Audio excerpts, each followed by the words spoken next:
내 이름은 이영자, 올해 63이다. 평생을 가족을 위해 살았다. 결혼과 동시에 전업주부가 되었고 시어머니를 모시며 살림을 해왔다.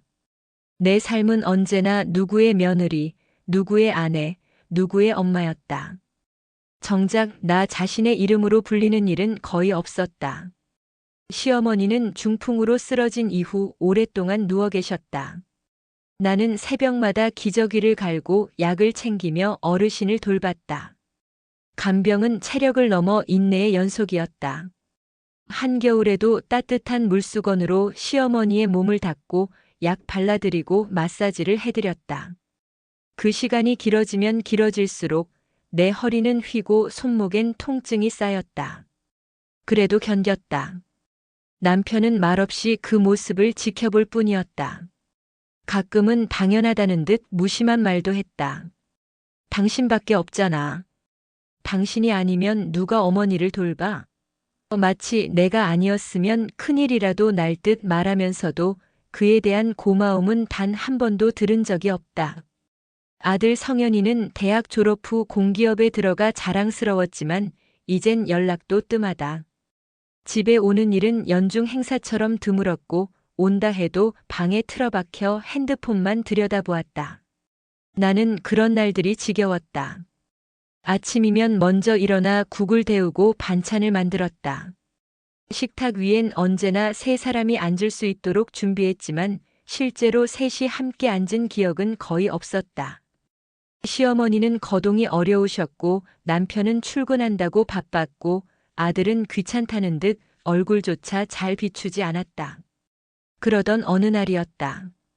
평소처럼 병원 약을 타러 다녀오던 길 들른 시장 골목 끝자락에 새로 생긴 고깃집이 눈에 들어왔다. 정육점이 겸한 식당이었는데 고기 냄새가 허기진 속을 자극했다. 그날은 왠지 혼자 밥을 먹고 싶었다. 집에 가면 또 혼자 밥 먹을 테니 차라리 낯선 식당에서 편하게 먹자는 생각이었다. 고깃집에 들어가기 전 뒷문 쪽에 있는 화장실을 들렀다. 그런데 화장실 근처에서 익숙한 목소리가 들려왔다. 나는 본능적으로 숨을 죽였다. 형님, 이러다 진짜 들켜요. 괜찮아. 엄마는 모른다니까. 집사람도 눈치 못 챘고. 낯설지 않은 두 남자의 대화. 귀를 의심했지만 확실했다. 그건 남편과 아들의 목소리였다. 나는 그 자리에 얼어붙었다. 그들의 시선에 들키지 않도록 몸을 숨겼다. 그리고 잠시 후 누군가의 웃음소리가 이어졌다. 여성의 목소리였다. 오늘도 갈비찜 해줄 거죠? 어머님이 그거 제일 좋아하시잖아요. 그 순간 머릿속이 새하얘졌다. 어머님? 갈비찜? 도대체 무슨 말인가? 아들과 남편 그리고 어떤 여자. 셋이 함께 있다는 것만으로도 충분히 이상했다. 나는 뒷걸음질 치며 조용히 자리를 떠났다. 고깃집은 더 이상 밥을 먹기 위한 공간이 아니었다. 그날 밤 집으로 돌아와 아무 일도 없던 것처럼 저녁상을 차렸다. 그러나 손은 떨렸고 입에 밥이 들어가지 않았다. 아들은 퇴근 후 태연하게 방에 들어갔고 남편은 아무 일 없다는 듯 TV를 켰다. 나는 식탁에 앉아 조용히 숟가락을 내려놓았다. 머릿속에서 계속 맴돌았다. 오늘도 갈비찜 해줄 거죠? 라는 그 여자의 말. 시어머니를 향한 애정 어린 말투. 그리고 그 말을 듣고 웃던 남편과 아들의 목소리. 그 여자 대체 누구인가? 이제 나는 이 집의 며느리도 아내도 엄마도 아닌 듯 했다. 단지 그들의 무언가를 메워주는 존재일 뿐이었다. 나라는 사람은 없었다. 그날 밤 나는 결심했다. 이대로는 안 된다고. 다음엔 반드시 그 여자의 얼굴을 확인하리라. 며칠이 지나도록 나는 밤마다 뒤척였다. 남편과 아들의 그 웃음소리, 그리고 그 여자의 목소리가 귓가를 떠나지 않았다. 무엇보다 시어머니가 그녀를 얼마나 반긴다는 말이 마음을 찔렀다. 내가 그토록 정성을 쏟아 돌본 시어머니가 내 존재를 지워버린 채 다른 여자를 더 반긴다는 사실은 쉽게 믿기 어려웠다. 나는 결심했다. 다시 그 고깃집을 찾아가 보기로. 그 여자의 얼굴을 그리고 그들의 관계를 눈으로 확인하고 싶었다. 며칠 후 점심시간을 피해 오후 늦게 고깃집 근처로 향했다. 일부러 편안한 옷차림에 모자를 눌러쓰고 식당 안이 훤히 보이는 맞은편 카페 자리에 앉았다. 그리고 기다렸다. 지연이라는 이름이 그 여자의 것이라면 분명 다시 나타날 터였다. 오후 3시가 조금 넘어 익숙한 실루엣이 식당 문을 밀고 들어왔다. 바로 그 여자였다. 깨끗한 셔츠에 청바지 차림, 머리는 가지런히 묶었고 가방은 간결했다. 그녀의 뒤로 따라 들어오는 두 사람. 아들과 남편이었다. 셋은 익숙한 듯 자리를 잡고 앉았고 지연은 능숙하게 고기를 주문하며 말을 이었다. 오늘은 제가 어머님 반찬도 조금 준비했어요. 지난번엔 김치찌개 드시고 기분이 좋으셨다 하시더라고요. 나는 손끝이 떨렸다. 마치 자신이 며느리인 양 행동하는 그 여자의 태도, 그리고 그녀를 아무렇지 않게 대하는 남편과 아들. 도저히 평범한 관계라고 보기 어려웠다. 내 가슴 안에서 무언가가 확 터질 듯 끓어오르고 있었다. 나는 곧바로 집으로 돌아와 서랍 안을 뒤졌다.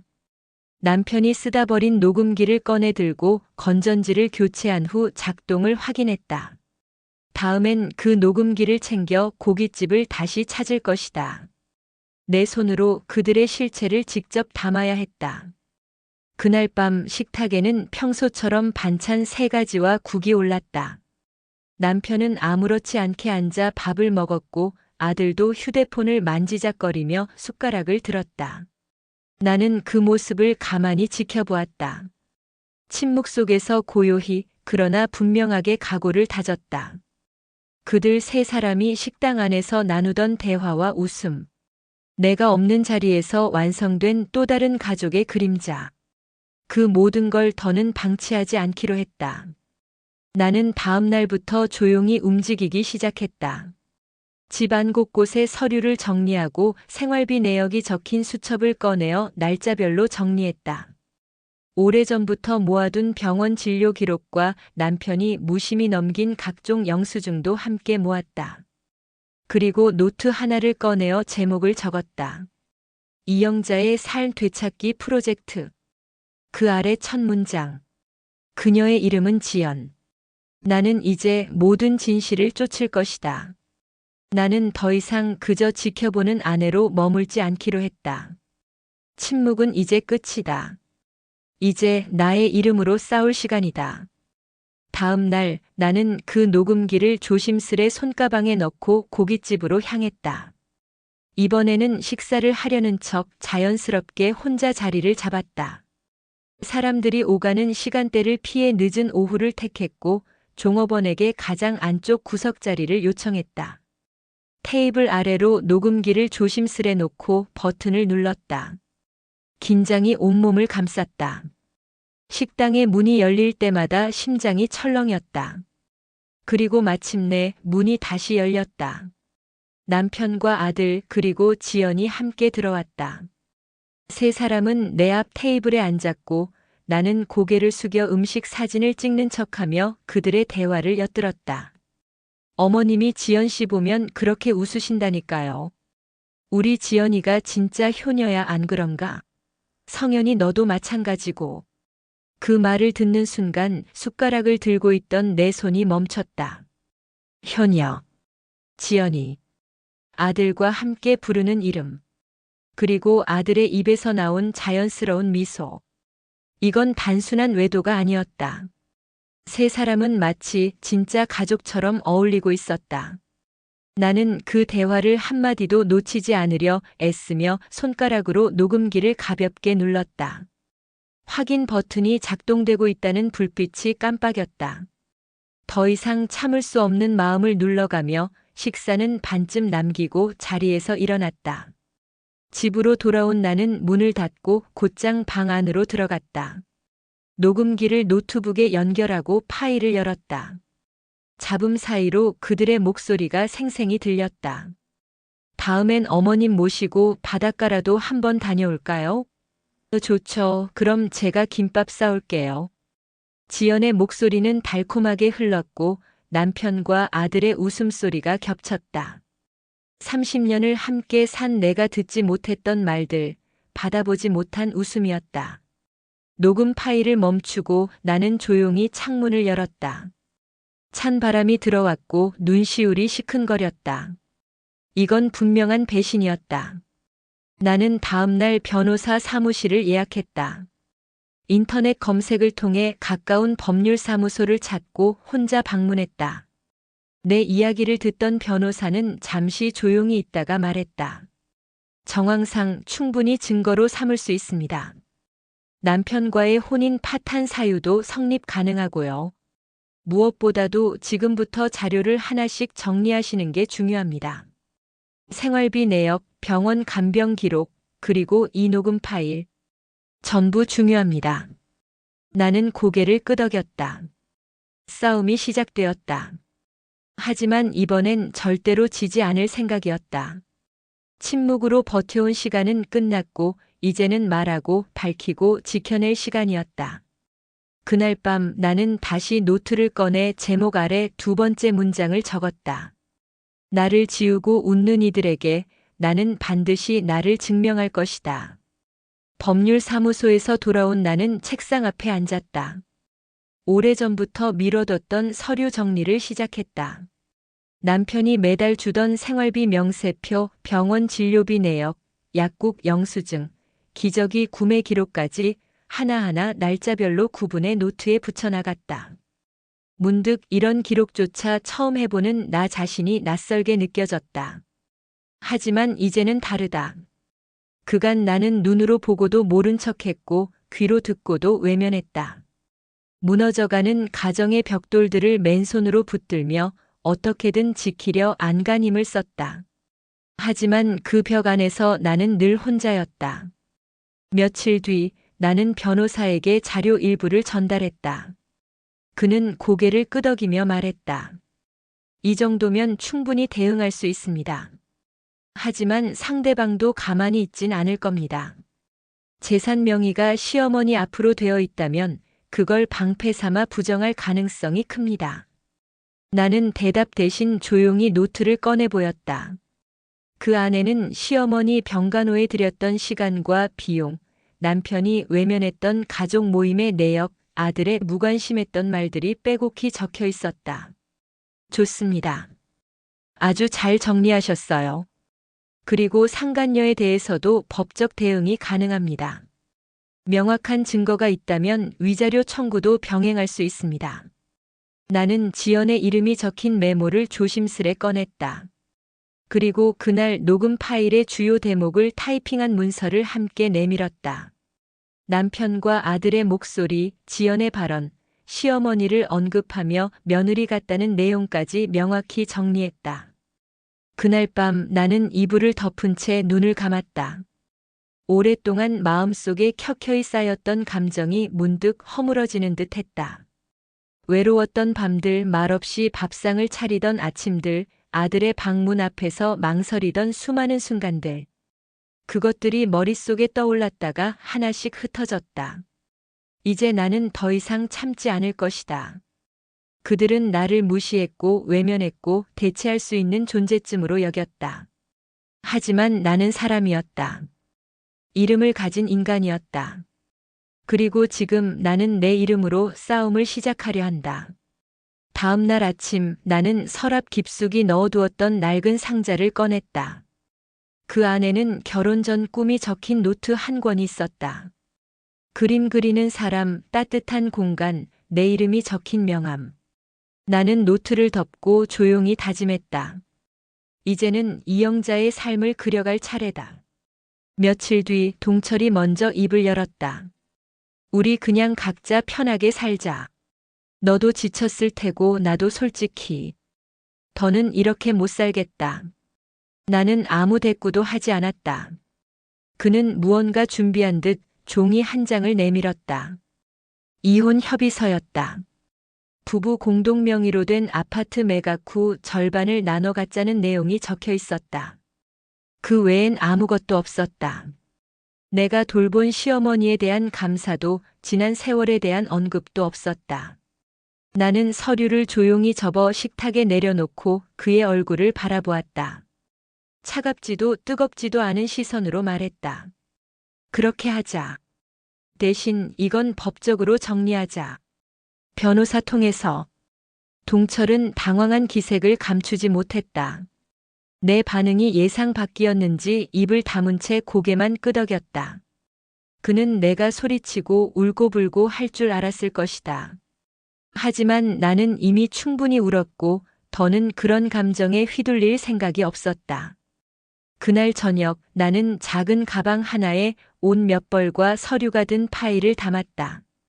오래전부터 생각해 두었던 오피스텔 임시 거처로 향했다. 미영 언니가 소개해준 곳으로 햇살이 잘 들고 조용한 동네였다. 가구는 없었지만 그 공간이 주는 고요함이 오히려 내게 안정을 주었다.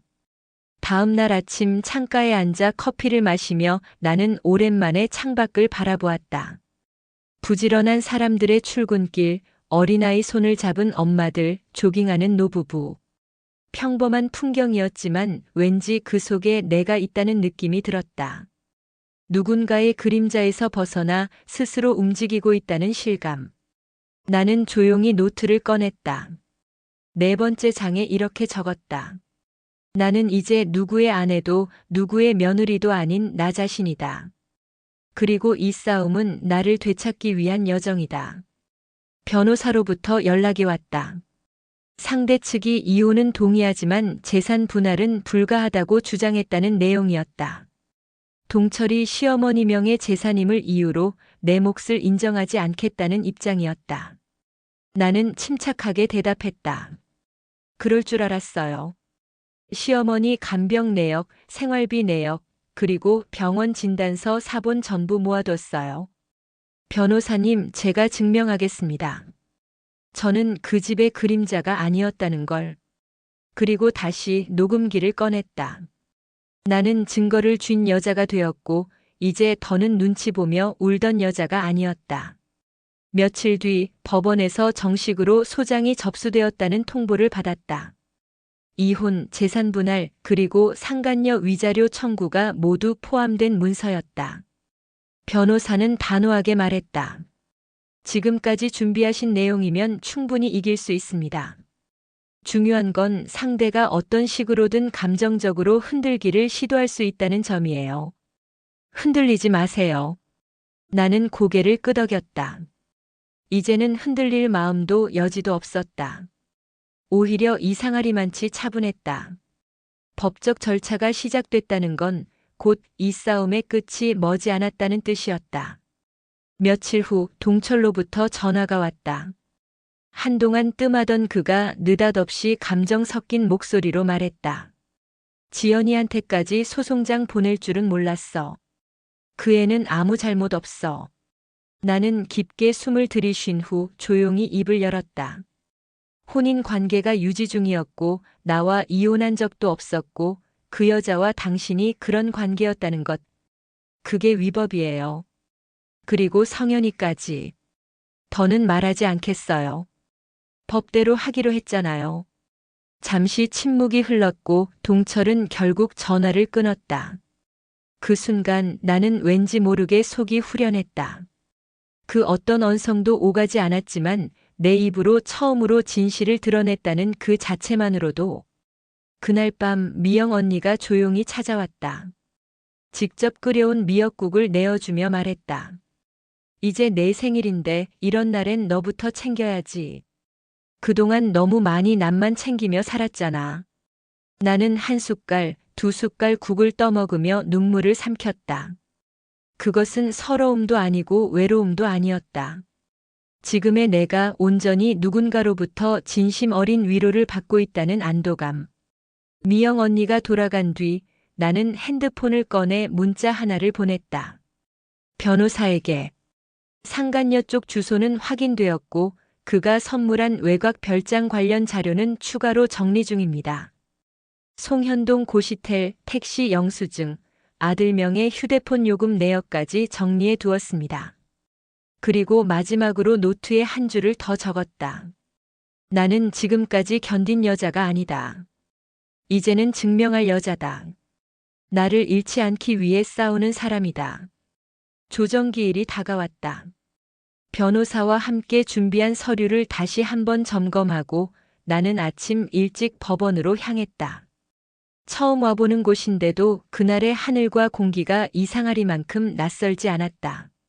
내내 눌려있던 마음이 차분하게 가라앉은 느낌이었다. 대기실에 도착하니 동철이 먼저 와 있었다.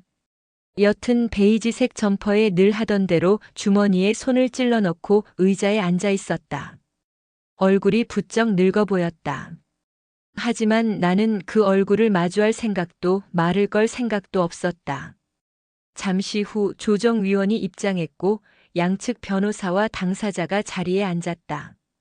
조정위원은 의례적인 인사를 나눈 뒤 본론으로 들어갔다. 먼저 이혼에 대한 쌍방 합의 여부를 물었고 우리는 동시에 고개를 끄덕였다. 재산 분할 관련해서는 양측 입장 차이가 크군요. 동철 측 변호사는 말했다. 아파트 외 기타 재산은 모두 시어머니 명의입니다.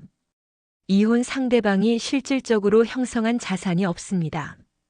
나는 차분하게 준비해온 자료를 내밀었다.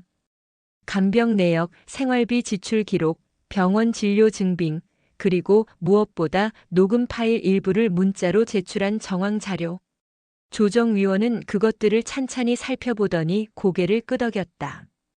혼인 중 형성된 실질 재산은 법적으로 분할 대상입니다. 그리고 간병에 대한 기여도 역시 참작 사유가 됩니다. 동철은 얼굴이 굳어졌다. 그는 아무 말도 하지 않았고 오히려 자꾸만 고개를 떨구었다. 나는 그 순간조차 흔들리지 않았다. 법정의 한복판에서조차 울지 않았다. 조정위원은 마지막으로 상간녀에 대한 위자료 청구 내용을 확인했다. 지연이라는 이름, 그 여자가 병원에 드나들며 가족 행세를 한 정황, 그리고 내연 관계를 증명할 녹음 증거까지 요약된 서류.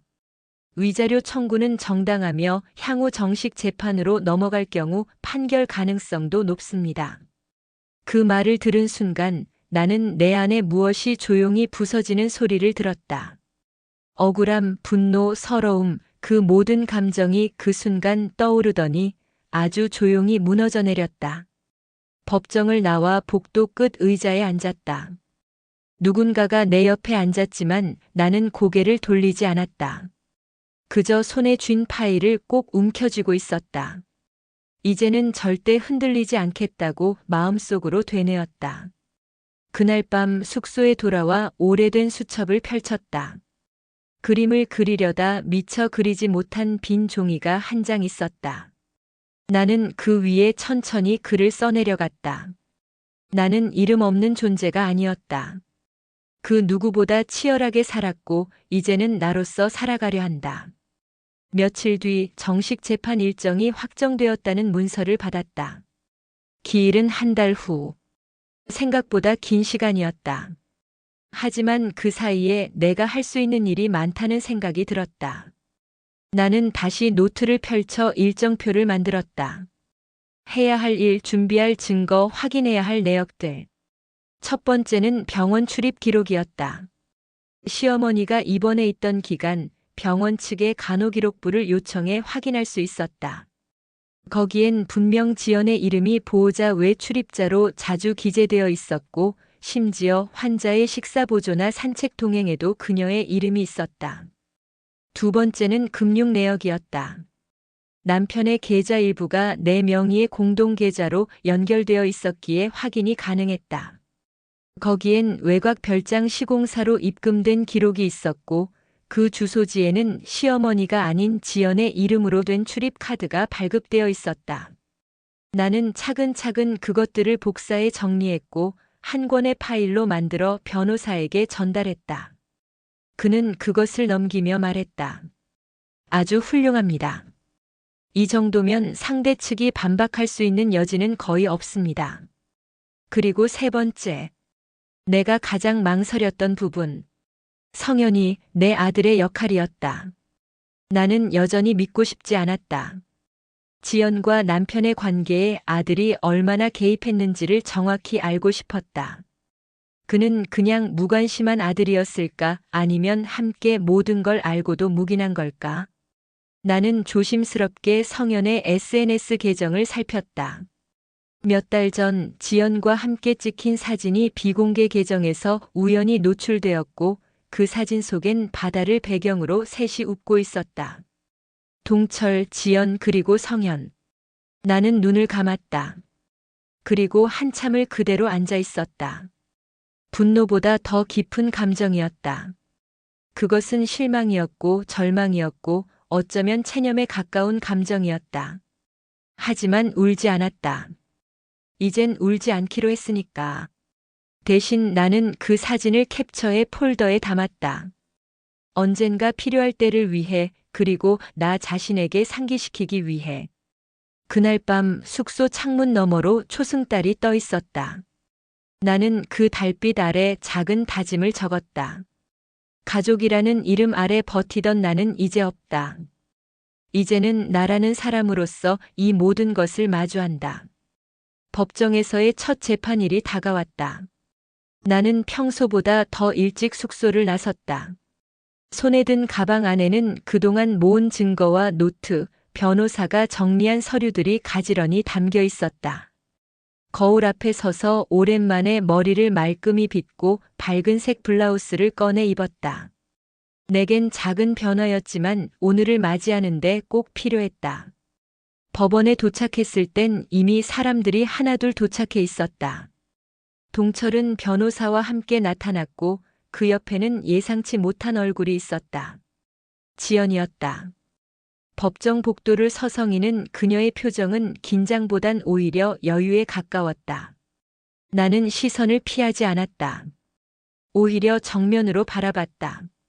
그녀는 나를 보고도 고개를 돌리지 않았다. 그저 나를 흘긋 스쳐보며 조용히 입꼬리를 올렸다. 조롱인지 자만인지 그 웃음의 의미를 따질 필요도 없었다. 나는 그저 그녀를 지나쳤다. 이제 그 어떤 표정도 나를 흔들 수 없었다. 재판정 안은 조용하고 무거운 공기로 가득 차 있었다. 판사는 각자의 입장을 확인한 뒤 증거 자료들을 확인하기 시작했다. 내가 제출한 병원 출입 기록, 간병 내역, 금융거래 내역, 녹음 파일의 요약문과 사진들. 판사의 눈이 천천히 움직일 때마다 나는 조용히 손을 모으고 앉아 있었다. 동철 측은 예상대로 대부분의 주장을 부인했다. 재산은 시어머니 명의이기 때문에 분할 대상이 아니라고 했고 지연과의 관계는 단순한 가족의 친구였을 뿐이라 주장했다. 하지만 판사는 고개를 젓고 말했다. 피고 측이 제출한 자료만으로는 원고의 주장을 반박하기 어렵습니다. 외곽 별장의 자금 출처, 병원 출입 빈도, 증언과 사진까지 종합하면 실질적 기여와 부정행위가 모두 인정될 수 있습니다. 그 말에 동철은 시선을 바닥에 떨구었다.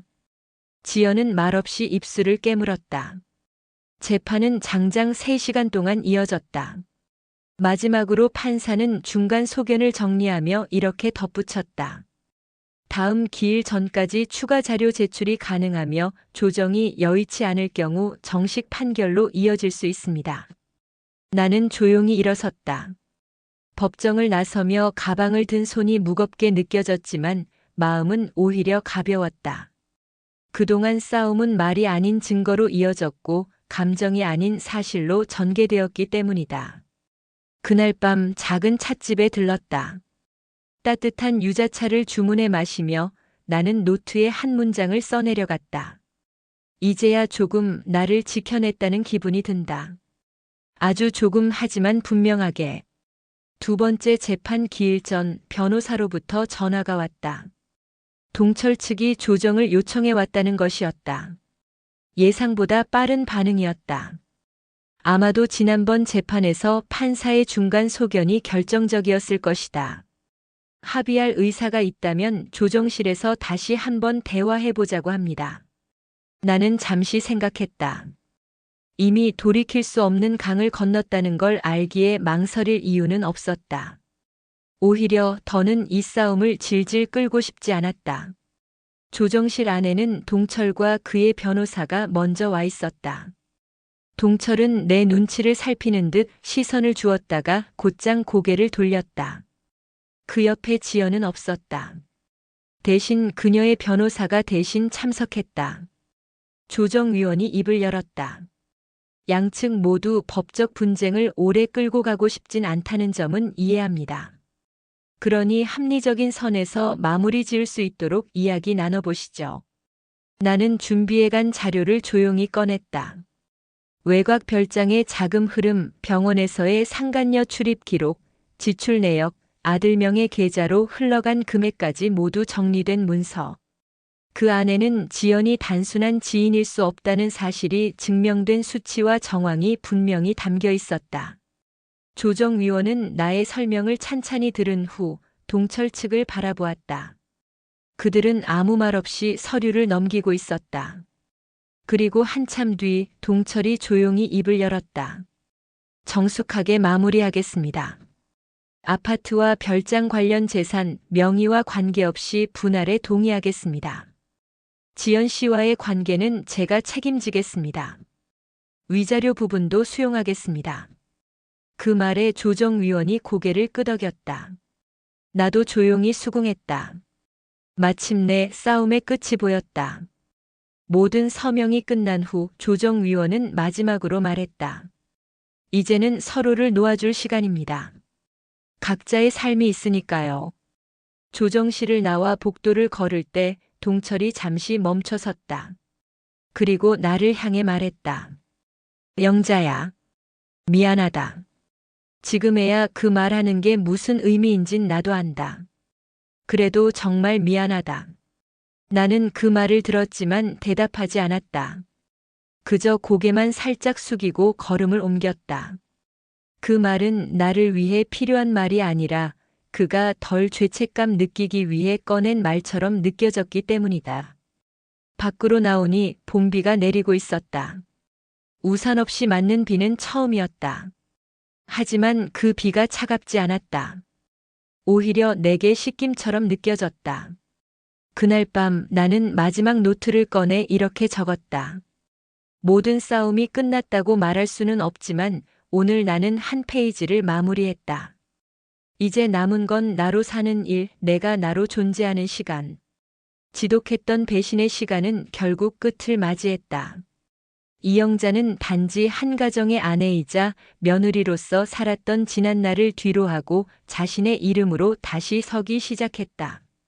흔들렸던 마음, 삼켰던 눈물, 외면받은 진심은 이제 증거가 되었고 그 증거는 마침내 진실을 말하게 했다. 긴 침묵을 깨고 입을 연 순간부터 그녀의 삶은 달라졌다.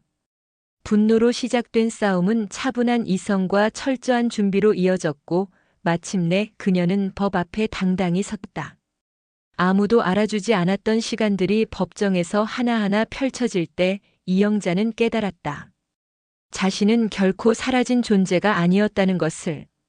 가족이라는 이름 아래 감춰졌던 수많은 무관심과 방관, 그 뒤에 숨어 있었던 이기심을 그녀는 정면으로 마주했다.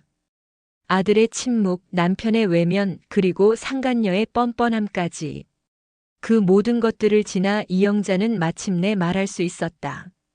나는 견디기만 한 사람이 아니라 내 삶을 되찾아온 사람입니다. 비가 내리던 그날 조정실을 나서며 그녀는 알았다.